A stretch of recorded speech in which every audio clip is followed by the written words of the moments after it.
नाज़रीन, corona virus की वबा के शिकस्त ॾियण जे लाइ शिकारपुर में 34 ॾींहं लॉकडाउन जारी है।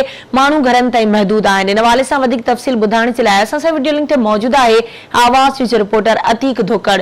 जी अतीक। जी बिल्कुल, शिकारपुर में भी लॉकडाउन के हवाले सां जेको आहे उहो चोटीअ जो ॾियारो आहे ऐं रमज़ान शरीफ़ जो पहिरियों जेको रोज़ो आहे अॼु आहे। उन जे हवाले सां जेके आम खाधे पीते जूं शयूं आहिनि जा सब्जियुनि जा जेके रेट आहिनि उहे आसमान सां ॻाल्हियूं करणा आहिनि। जॾहिं शिकारपुर में जेका बसरनि जो जेको रेट आहे उहो 200 रुपए दड़ी आहे ऐं जेको पटाटा आहिनि उहे 250 रुपए दड़ी आहे। लीमा जेके आहिनि उहे 400 रुपए किलो आहिनि ऐं इन जे हवाले सां मुख़्तलिफ़ जेके खाधे पीते जूं शयूं आहिनि, अटो थी विया, चांवर जेके आहे उन्हनि जा बि मुख़्तलिफ़ रेट आहिनि ऐं गिहु जा तेल आहे उन जे पारां बि खंडु आहे उन जे पारां बि शहरनि पारां दाऊं कयूं वयूं आहिनि त महांगाई हुजण जे करे ऐं असीं राशन या खाधे पीते जूं जेके शयूं आहिनि उहे नथा वठी सघूं। ऐं जेके मच्छीअ जे रेट जे हवाले सां ॿुधायां त मच्छी जेका आहे उहा 200 रुपए खां 200 रुपए खां 250 रुपए किलो आहे। गोश्त जेको आहे उहो वॾो गोश्त जेको आहे उहो 300 रुपए 400 रुपए किलो विकिरो थी थो वञे ऐं जेको बाकलो गोश्त आहे उहो 500 रुपए खां 700 रुपए जेको आहे उहो गोश्त विकिरो थो वञे। हिन वक़्तु शिकारपुर में जेके सब्जी मंडी जा दुकान आहिनि या जेके बि किराना स्टोर हुजनि या सब्जी जा जेके दुकान आहिनि उते मार्केट कमेटीअ वारा हिन महिल ज़ाहिर न आहिनि थिया ऐं न ई केतिरनि ई दुकानदारनि खे त लिस्टूं बि नथियूं ॾिनियूं वञनि। जी।